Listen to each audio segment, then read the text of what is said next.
There we go. Can you whoop me? It's been a while since I put out a video because absolutely hasn't been really much going on. I think last time I put out a video was before WrestleMania. WrestleMania is done and gone. Trying to line up the camera here a little bit better. All right, and I had at that time I had thrown it out for general questions, and got that written down. For questions for people to ask me for whatever reason they want to know about what's going on. And so here we go. Yes, I am. No, I haven't. No, I don't. I'm not going to. Why? Because I don't shit where I eat. But anyway. Oh, you wanted to hear the questions. Oh, I'm so sorry. Tough. Deal with the answers. But one question I will answer has been a constant one since I started doing reports, show reports anyway, and that's how I come up with the grade system that I use for matches. The grade system, it's often mocked, sometimes deservedly so. And it deserves to be mocked. Let's face it, I'm a fat ass mark sitting in the crowd making judgments about a subjective sport. You know, but it's how I quantify my feelings about any particular matches about that. And so basically several factors go into it. I broke it down. This is a post from Facebook post from April 23rd, 2019. Several factors go into it. These are my 4 main points. I'll read it from the post and I might expound on it as I go along. First off, is the match entertaining? Does it get my blood pumping and my saliva glands producing spittle when I boo and cheer? Second, does the match advance the story or narrative? Thirdly, audience participation / interactions. Are the wrestlers making that connection with the people watching? This is, entertainment is always subjective. The famous Justice quote about pornography, I'll know it when I see it. Some people think duct tape banana duct tape to wall is art. Some people think it's just stupid. And so it's entirely subjective. And, I have my likes and dislikes. Anyone who watches this has their likes and dislikes. Dare I say prejudices on certain things, maybe some certain wrestlers that you hear the name and you go, and that is all well and good, and you just have to take a deep breath, let it out, and if you come across one of those situations, view it with a subjective, as much as possible. An example would be, for me, several years ago, out in West Georgia, they had 2, if I mention the names, which I'm not going to, in fear they may kick my ass. Their baby daughters could kick my ass. 2 technical wrestlers who've won awards had a match. At least 50, can't remember the exact time. It was like maybe 15 minutes, but it was boring. The match was technically sound, as you would think, but at that time, those 2 wrestlers, there was no personality involved. There were no reasons for the people to cheer or boo either one, and it detracted from the entire thing. Then a couple months ago, I was seeing an opening match of an extremely large man, larger than I am, get the crowd absolutely going berserk. And everyone was enjoying it. They were laughing. They were not laughing at the right spots. They were cheering. They were, spit was flying. People were totally into it. As well as the other match, it was for the proverbial Metzler 5-star classic as far as technical stuff goes. but there's no interaction. There was no reason why I should be involved in that match. And, again, some people might have liked that match.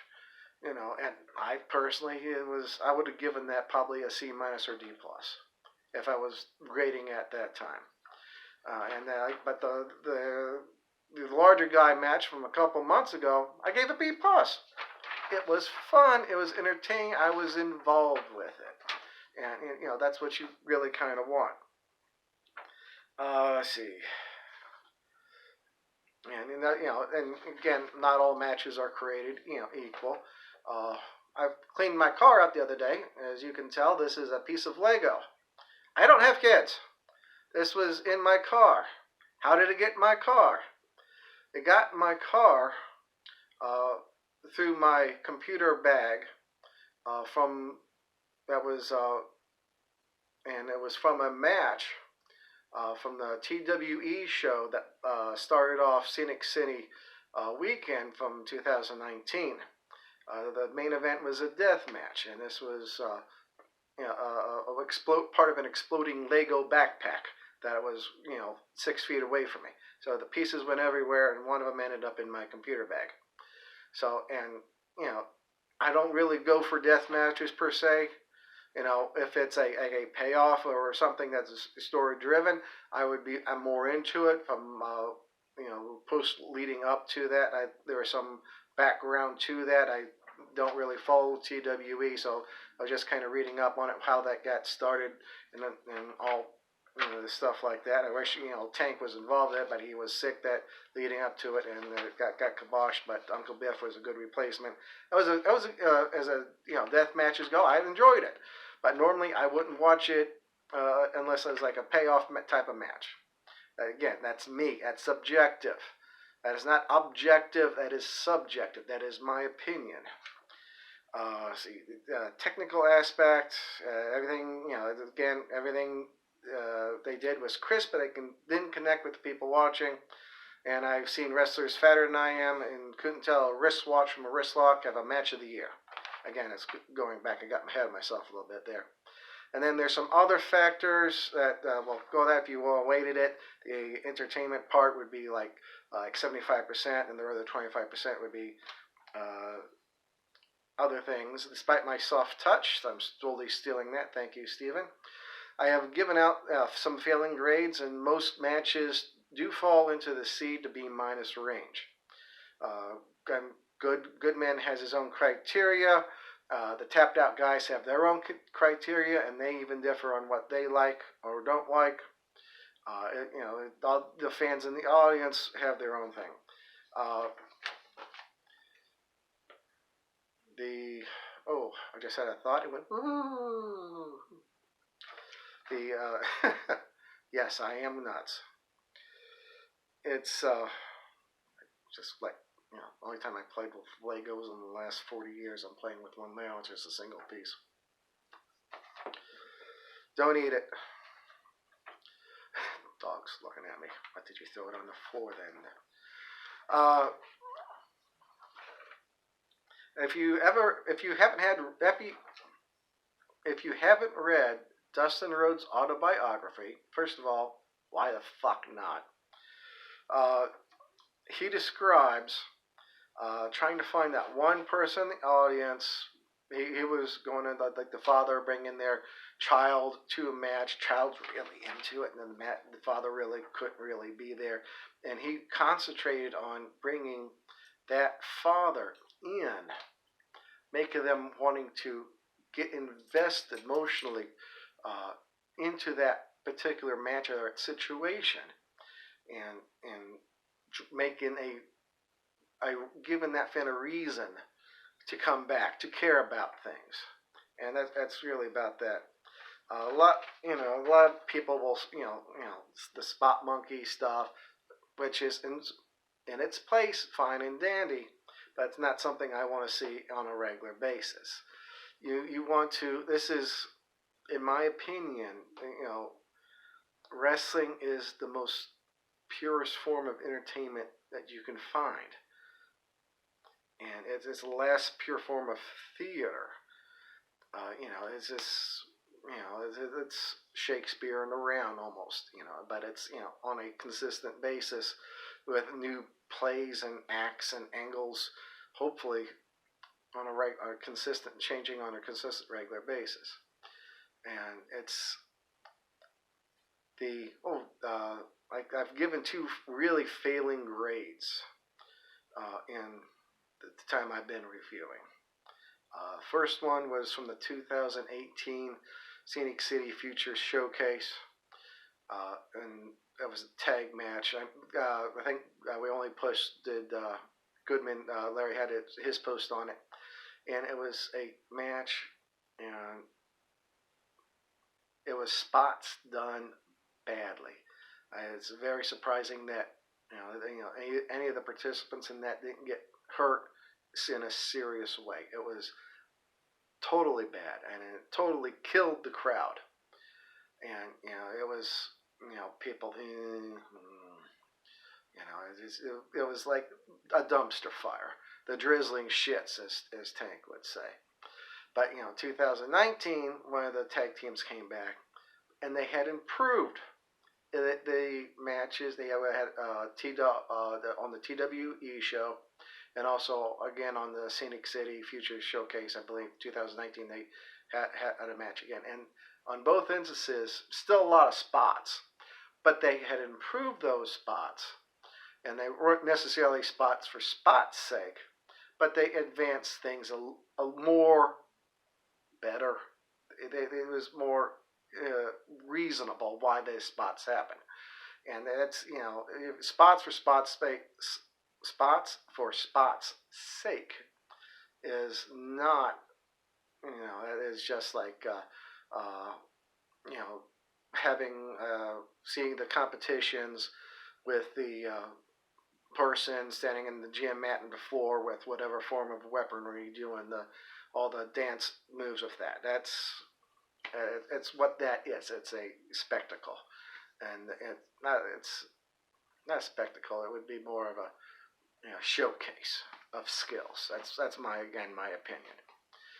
And then the other failing grade that I really gave was from last year at a show, and I understand why it was bad.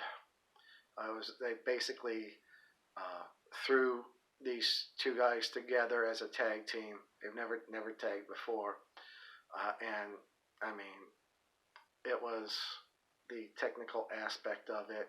It was not good. It was when that sort of stuff, and it was not good. And I had a chance to talk to some of the guys afterwards, and the really funny thing was the crowd was still eating it up.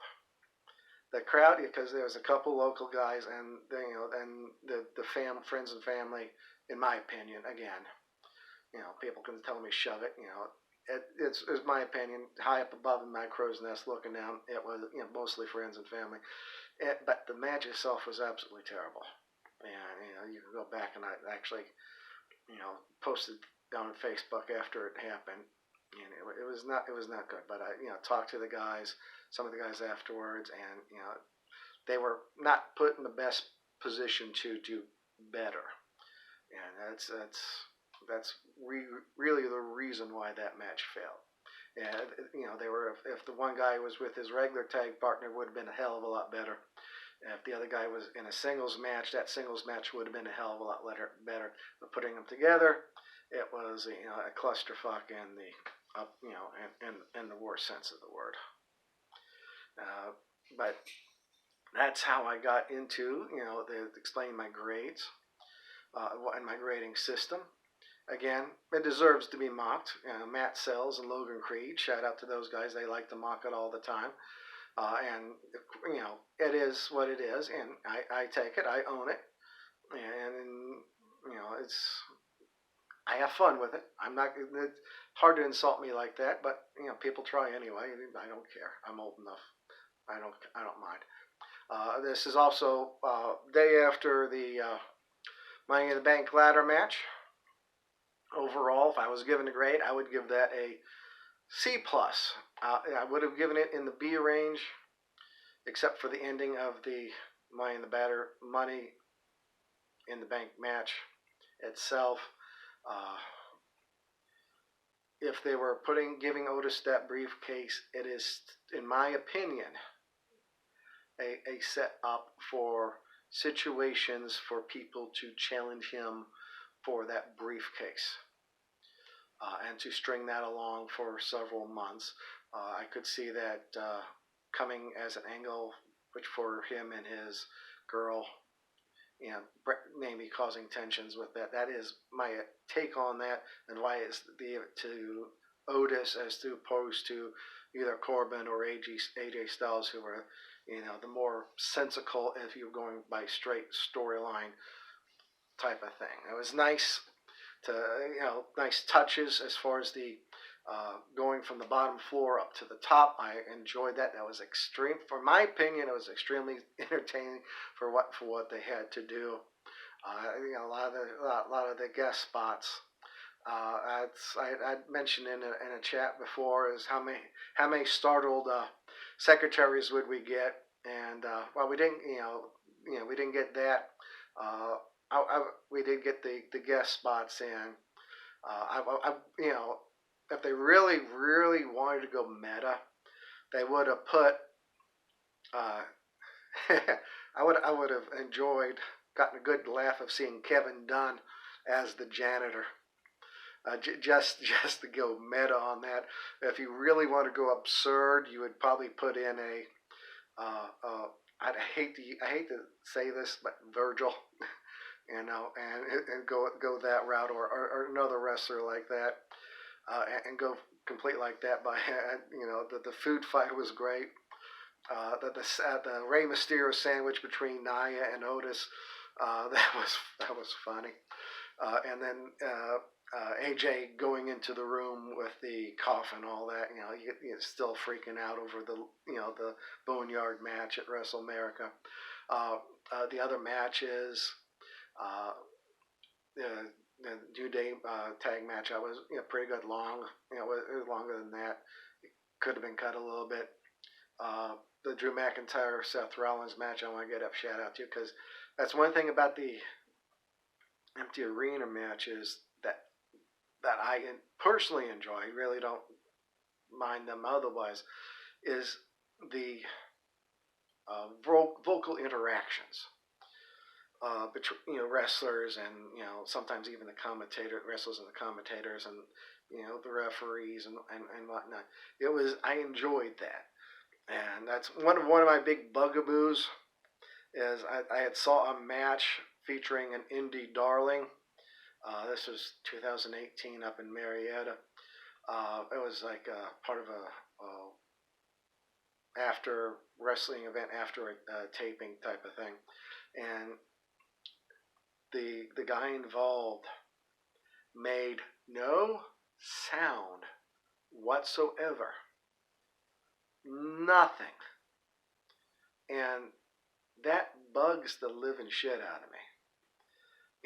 If someone twists your arms, you need give a grunt, give something. It's not that the verbal Bobby Knight game face. It's more than that. It's the vocalization as well. And that Seth Rollins, Drew McIntyre, especially on Drew's part, it was. I enjoyed that. The way he was vocalizing, the words and sounds throughout the match, and also in a standpoint of when he first came to the ring, the little cocky pose, flashing the belt with the robe open. I love. It was the first really match I've seen of Drew's that was showing his personality, and you've most of his career up through here, because I've never seen him live, only seen him on TV, was the snarling Scottish man. I got that and not enough of that with Peter Capaldi as Doctor Who. It's nice to see that, let your personality shine through. As one of the reasons I like Trevor Aeon so much, he lives his gimmick in it. It is his personality. Doom! I love that. And as, William Huckabee, whose shirt I'm wearing, by the way, go and bite, you bastards. And he lets his personality show through. And that's another reason why I grade things as well as I do. So it's running at 20 minutes. I'm going to go ahead and end this now. Hopefully it won't be 3 weeks, 4 weeks before I put out another one. Things start opening back up again. I hope soon. Whether I'll go to them or not, it's still up in the air. I have underlying conditions I have to deal with, so I have to take all that in consideration. But be safe. If you wear a mask, it's not for you; it's for the other people. And don't be ashamed. If you want to wear a mask, wear a mask. If you don't want to wear a mask, that's your prerogative. If you go out or not go out, that's your prerogative. Think, and not everything on the internet is true. You need to do your own research. If I was a teacher, I would give everyone a 5-page essay and cite your sources on this. Think better, guys, and be careful. Think. Love you all. Take care. Bye-bye.